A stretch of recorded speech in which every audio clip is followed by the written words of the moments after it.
Hello my dear friends of Standard 8. Welcome you all in today's online class. My dear friends, as you know all it very well that we have completed 2 chapters so far.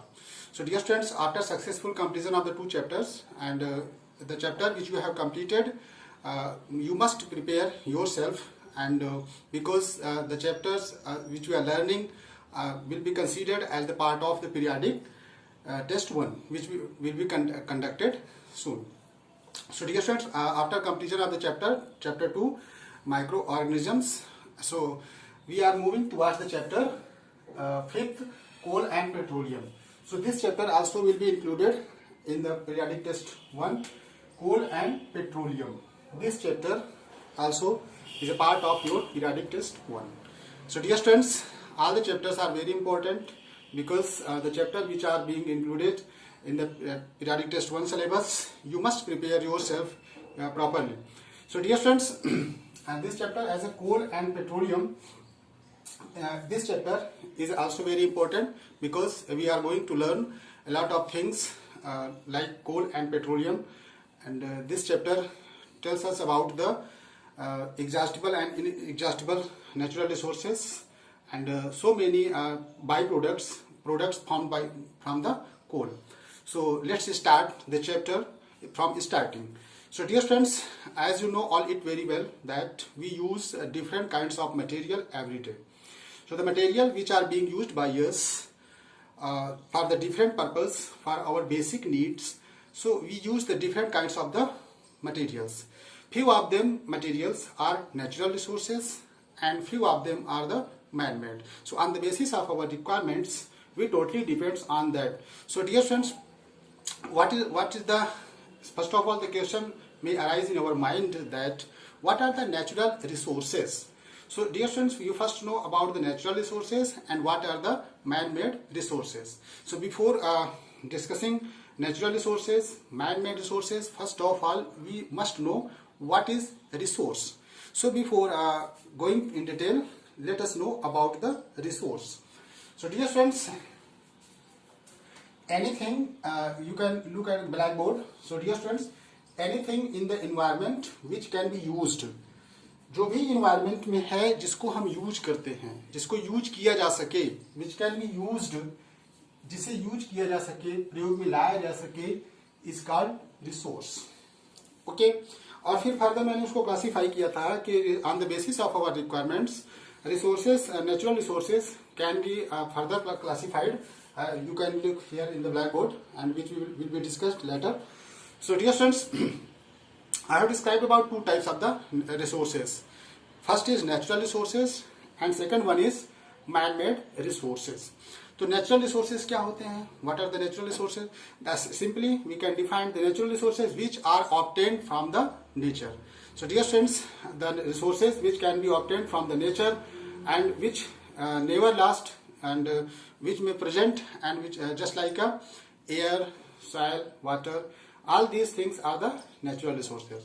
And man-made resources, so which are prepared by man and for the requirement materials which are prepared, which are made by the man. So man-made resources, example, let us see the example of man-made resources. So man-made resources just like drugs, paints, okay, medicine manufacturers, synthetic fibers, these are the example of man-made resources. And you have learned about that the resources in class standard 7th also, some types of the resources in SST and others in some books you can find. So dear friends, further natural resources has been classified into 2 groups. As you know that natural resources, after understanding the natural resources, let us discuss about the parts of the natural resources. So first is inexhaustible natural resources and second one is exhaustible natural resources. So natural resources further has been classified into 2 groups. First is inexhaustible natural resources and second one is exhaustible natural resources.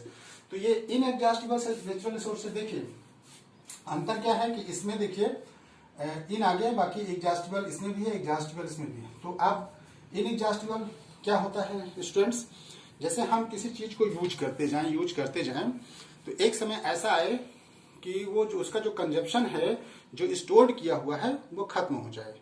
जैसे हम लोग अपना एक mobile का data, net चलाते हैं, mobile चलाते हैं, तो मोबाइल का एक डेटा एक फिक्स है, ठीक है, कि आप इतने जीबी आप यूज करोगे। फिर उसके बाद अगर आप यूज करते रहते हो तो यूज करने के बाद जब आप उतनी जीबी यूज कर लेते हो, जैसे 2 जीबी आपको मिला हुआ है डेटा, ठीक है, तो आप 2 जीबी यूज करते हो, उसके बाद भी अगर आप फिर उसको चला रहे हो तो वो एग्जॉस्ट हो जाएगा, कि इसका मतलब आपने यूज कर लिया है, फिर स्लो प्रोसेस हो जाएगा, ठीक है, तो आपका मोबाइल कम काम करेगा। तो उसी तरह inexhaustible natural resources, inexhaustible natural resources है ऐसे रिसोर्सेज। अब देखिए एग्जॉस्टिबल होता तो ये which can not B use further. Inexhaustible मतलब है कि वो नेवर एंडिंग प्रोसेस, कभी ना खत्म होने वाला प्रोसेस, ठीक है, मतलब लगातार आपको मिलता रहेगा। जैसे यहाँ पे the term inexhaustible means something which can be used completely. जिसे inexhaustible, the term inexhaustible means something which can be used completely and those natural resources which are present in unlimited quantity in nature, ठीक है।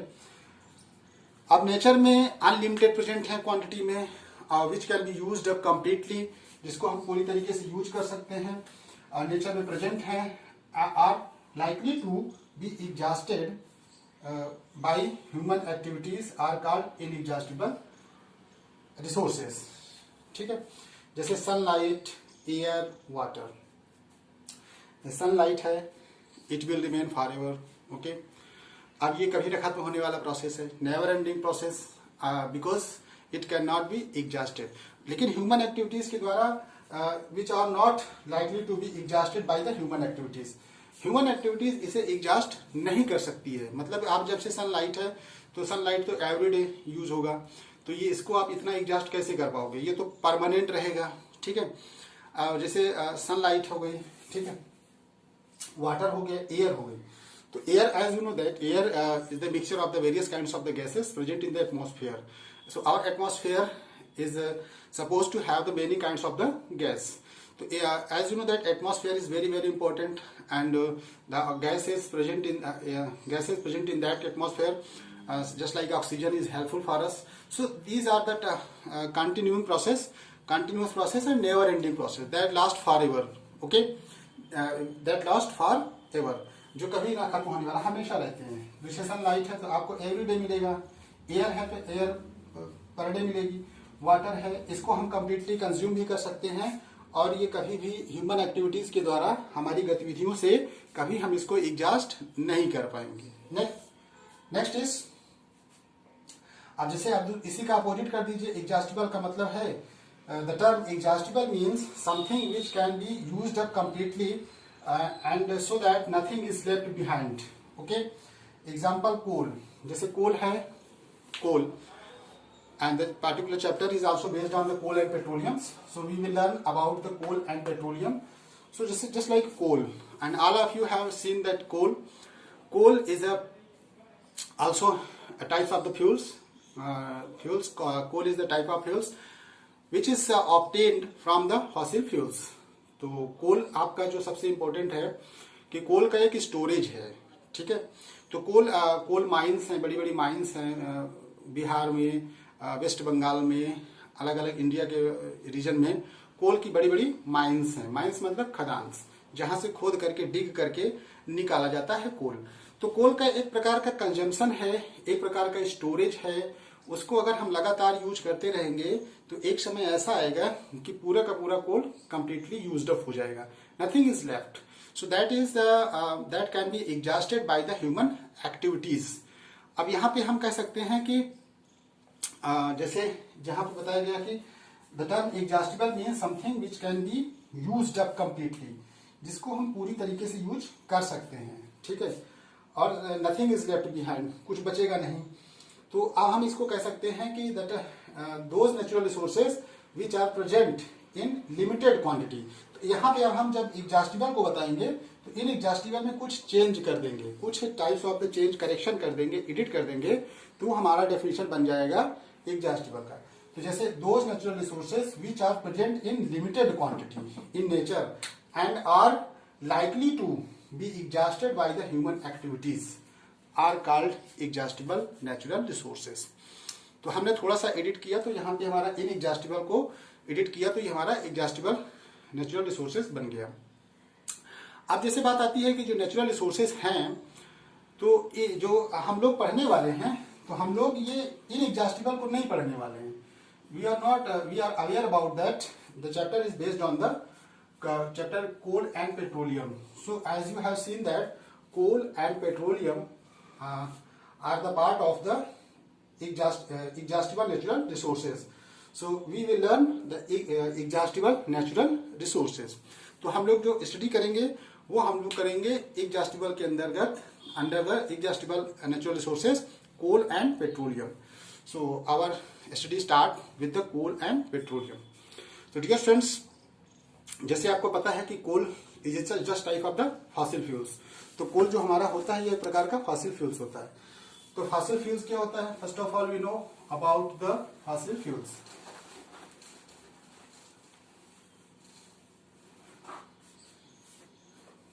Students जैसे यहाँ पे लिखा है fossil fuels. अब fossil fuels क्या होता है? First of all fossil fuels क्या होता है स्टूडेंट्स? फॉसिल फ्यूल्स को हिंदी में कहा जाता है जीवाश्म। ठीक है, जीवाश्म मतलब क्या? Remains of dead animals and plants.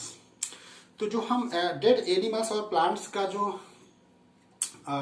Fuels है उसे हम लोग कहते हैं फॉसिल फ्यूल्स। तो ये फॉसिल फ्यूल्स बना कैसे है? What is the process of formation of fossil fuels? ये बनता कैसे है? तो जैसे स्टूडेंट्स इसको हिंदी में लिखा जाता है ना जीवाश्म।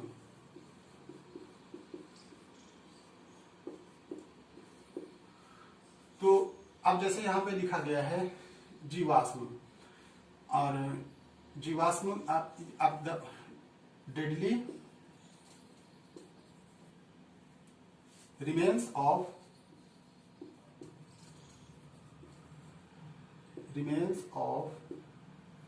Deadly plants and animals. आप इसमें शायद ये वाला हिंदी में होता है जीवाश्म। तो डियर स्टूडेंट्स, फॉसिल फ्यूल्स क्या होते हैं? तो द नेचुरल फ्यूल्स, ये एक प्रकार का नेचुरल भी है। The natural fuels formed from the remains of the living organisms. Remains of the living organisms ये बनता कैसे है? ये remains of living organisms, remains of living organisms.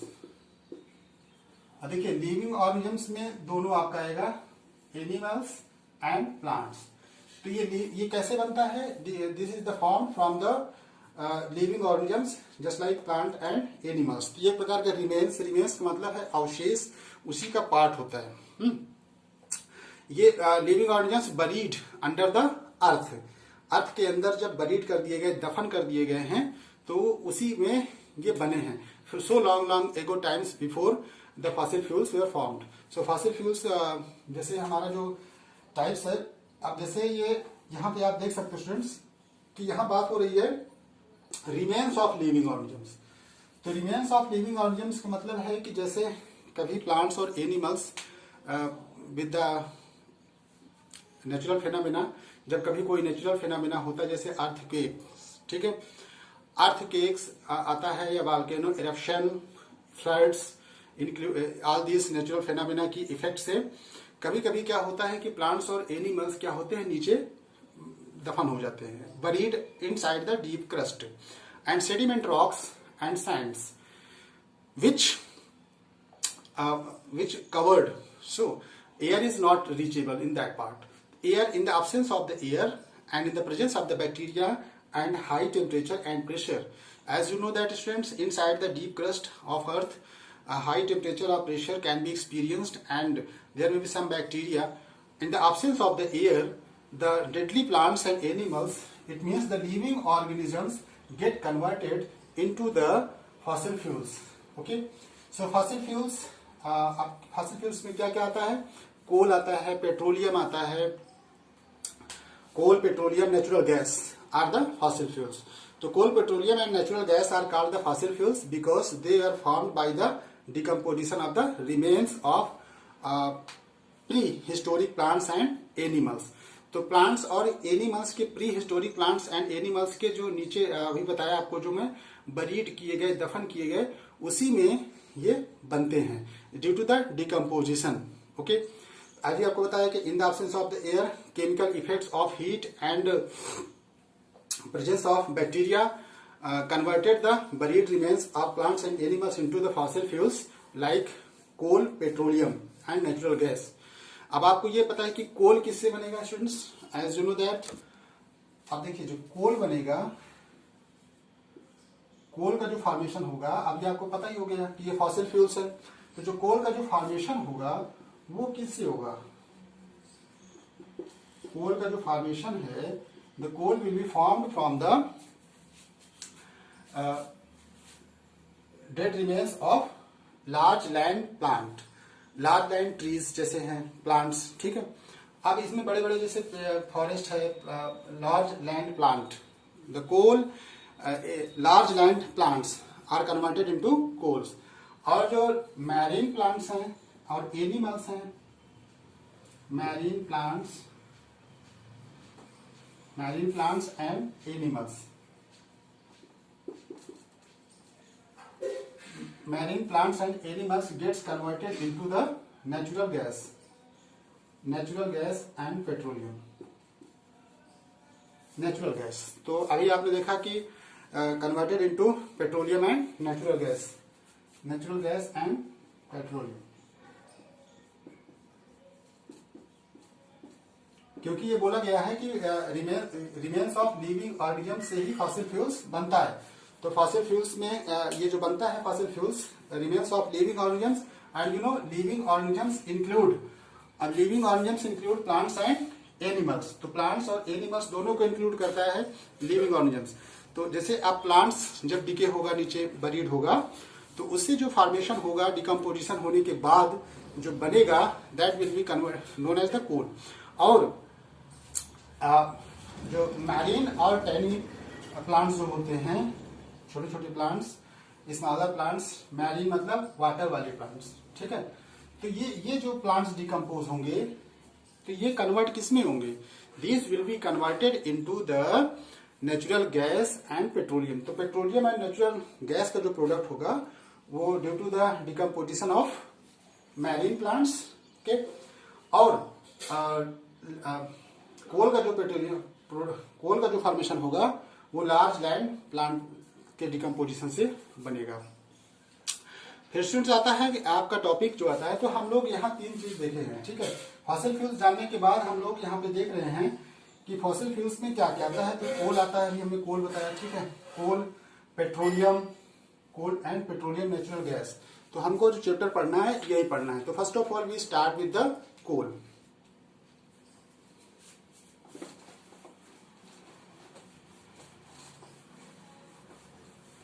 The term coal and its formation. Coal को जैसे पता ही है students, आप सभी जानते हो, ब्लैक इन कलर. एंड अगर नहीं जानते हो तो यहाँ पे आप देख सकते हो बुक में, with the help of book, this type of the coal that is the black is in colour. So dear students, coal, and you know that coal is the important fuels also. Coal आपने देखा भी कि कोल जो बनता है वो fossil fuels का ये फॉर्म है. So dear students, coal is the hard black combustible minerals that consist mainly of the carbon. तो कोल क्या है? हार्ड है, ब्लैक, कंबस्टिबल. कंबस्टिबल का मतलब है कि ये इसको हम कंबस्टन करा सकते हैं, इसको कंबस्टन भी किया जा सकता है. तो कंबस्टन के बाद हीट निकलती है, एनर्जी निकलती है, हीट एनर्जी निकलती है. ठीक है, और कोल में जो सबसे इंपॉर्टेंट है, कोल में कार्बन पाया जाता है. Okay, carbon is found in the coal. Symbol इसका साइंस में सी होता है. तो carbon is found in the coal. Coal is found. अब आप कोल बनता कैसे है, अभी मैंने प्रोसेस बताया था. Coal is found in the deep coal mines under the surface of the earth. Coal coal coal पाया कहाँ जाता है? In the deep coal mines. Coal mines मतलब बड़े बड़े कोल की जो माइंस होती हैं, डीप माइंस होती हैं, जो गहरे खोद करके निकाला जाता है surface of the earth. In India, जैसे मैंने बताया भी कि इंडिया में कोल की जो माइंस हैं वो कहाँ कहाँ पाई जाती हैं, जैसे बिहार है, वेस्ट बंगाल है, ठीक है, उड़ीसा है, Madhya Pradesh. Coal is found in abundance in our country and it is in the most important source of energy in our country. Coal is found in abundance quantity, मतलब ज्यादा मात्रा में हमारे कंट्री में, हमारे देश इंडिया में पाया जाता है। तो अभी मैंने कुछ स्टेट्स गिनाए, जैसे बंगाल बताया, वेस्ट बंगाल, बिहार बताया, उड़ीसा, मध्य प्रदेश, यहाँ पे कोल ज्यादा मात्रा में पाए जाते हैं। और इंडिया में अबेंडेंस क्वांटिटी में पाए जाते हैं, मतलब बहुत ज्यादा मात्रा में इंडिया में पाए जाते हैं। And it is the most important source of the energy. Dear students, you know that coal is the most important source of the energy. Most important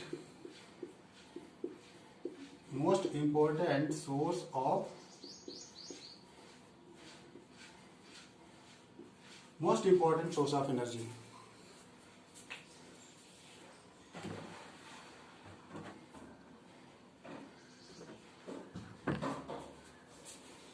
Most important source of the energy. So dear friends, as you know, the coal is the most important source of energy and carbon is found. Okay. Coal बनता कैसे है? What is the process of the formation of the coal? So dear students, coal was found by the decomposition of the large land plants and trees. So dear students, already I have mentioned that coal is found from the decomposition of large land plants and trees buried under the earth about 300 million years ago. 300 million years ago. 300 million years ago क्या हुआ था कि coal बना कैसे? Coal is form from the decomposition of the large land plants and trees. Okay, तो about 300 million years ago. This happened about 300 million years ago, and the earth had dense forest in the low-lying wetland areas. Due to the natural process like earthquake, जब कभी earthquake आया, volcano eruption हुआ, ठीक है, flood हुआ, बाढ़ आया, so these forests were buried under the surface of the earth. जैसे बहुत बड़े बड़े forest area, land forest area है, वो वेट एरिया में लाई कर रहे हैं। तो मतलब कभी कभी जब वॉल्केनो एरप्शन हुआ, फ्लड हुआ, अर्थक्वेक आया, कोई नेचुरल फिनोमेना आया, तो जितने भी फॉरेस्ट इस लैंड में होंगे, तो प्लांट्स एंड ट्रीज होंगे, तो वो सारे के सारे क्या हो जाएंगे? वो बरीड हो जाएंगे। बरीड मतलब दफन हो जाएंगे, और ऊपर सैंड और सेडिमेंट रॉक से वो ढक जाएंगे, कवर्ड हो जाएंगे। ठीक है, तो यहाँ पे जैसे सैंड और सेडिमेंट रॉक्स, इससे ये नीचे कवर्ड हो जाएंगे।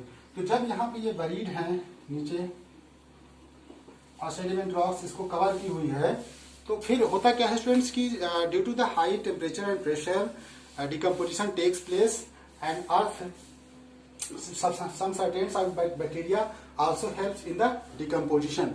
So in the decomposition process completed. So after decomposition process, the whole buried plants and trees get converted into the coal. Okay. So the slow process, अब ये काफी लॉन्ग टाइम प्रोसेस है, ये नहीं कि तुरंत बरीड हुआ और तुरंत कोल फॉर्मेशन हो जाए, दैट इज नॉट पॉसिबल। ठीक है।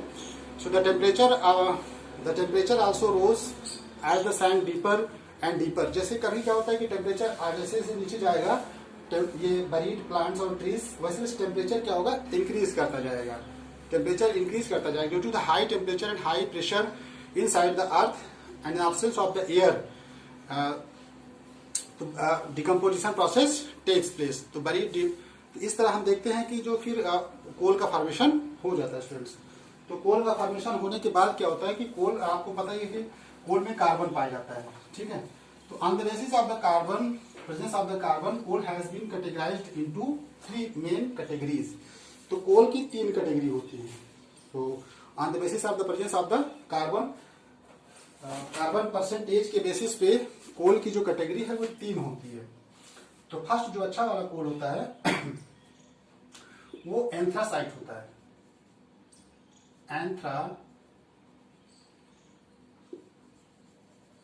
एंथ्रासाइट, ठीक। और सेकंड जो आपका होता है, सेकंड होता है आपका बिटुमिनस। सेकंड इज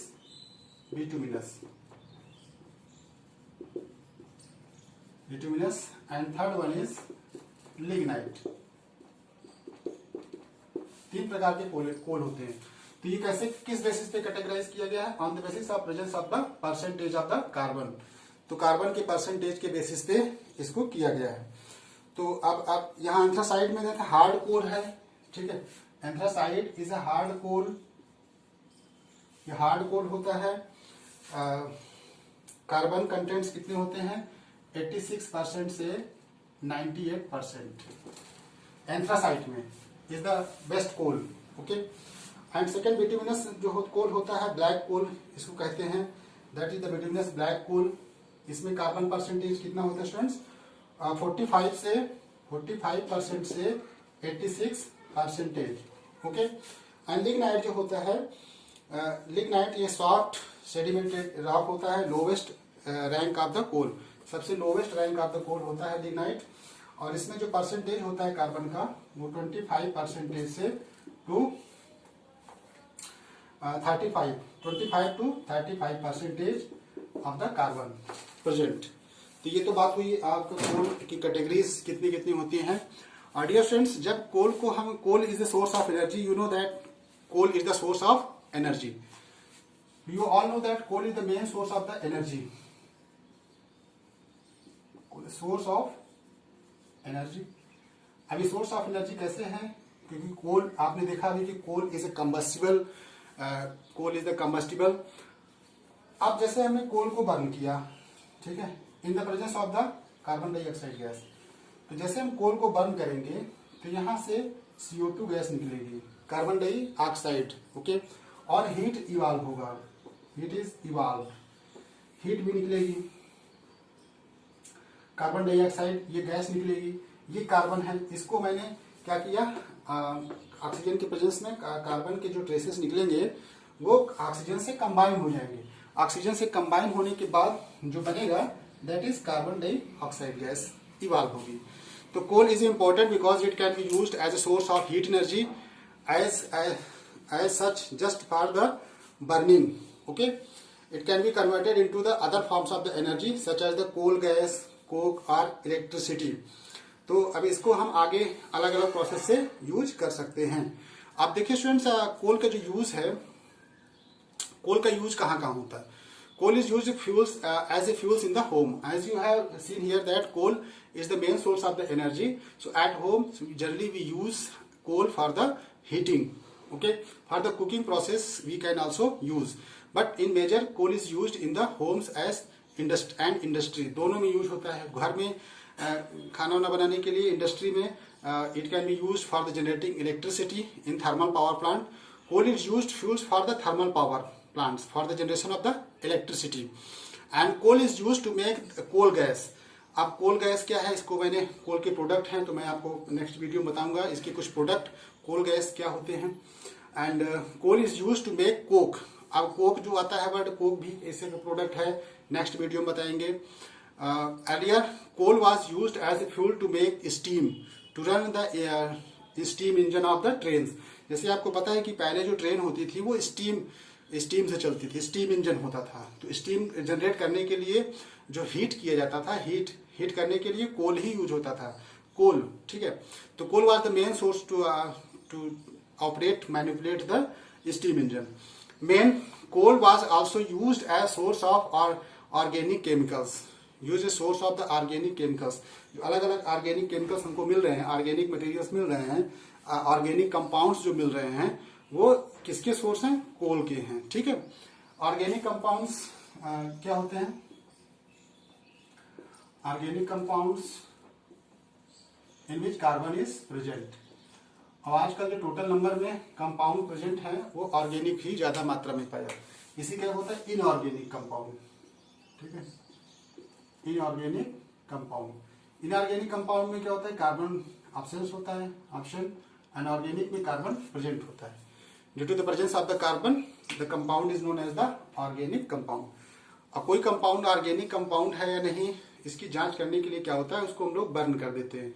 बर्न करने के बाद अगर वो फ्यूम्स धुएं के साथ ब्लैक स्मोक देता है, ब्लैक स्मोक रिलीज करता है, तो उसको हम लोग ऑर्गेनिक कंपाउंड कहते हैं। सो स्टूडेंट्स, आप समझ ही गए होंगे। I hope all of you have understood this one. So dear students, just you know all it very well that we have just completed chapter 2. So the notes, all of you have to prepare your classwork copy, the question answers which have been given in your book. You have to complete your question answers and the exercises also. So PDF, which are as you know that PDF is provided for the notes preparation, so it will be provided on tomorrow. So dear students, after getting that PDF of notes, you have to complete your copy work. So because your copy work sometimes can be asked for the checking process, and because the copy preparation and copy maintenance, if you are maintaining your copy and preparing your copy works, so the marks for the copy also is given, so that you can get the marks properly. The same marks and good marks you can obtain, and if you are not preparing your copy, so you will lose your marks. So for getting the proper and good marks, you have to complete your copy works, and with the help of the PDF notes which is being provided by me. As thank you student for watching today's video and understand the concept, and this is the very important chapter. Thank you student for watching today's video, and don't forget to do the work which is attached at the end of the video. Thank you.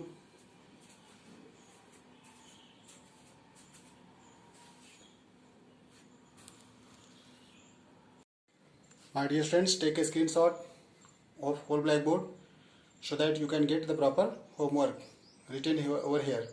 So dear students, there are 5 questions which you have to complete. These questions relate to the discussion of the today's video. Whatever we have discussed in the today's video, work is given on the basis of the discussion. So dear students, take a screenshot so that you can have the proper homework. I hope all of you have done this one. Thank you student.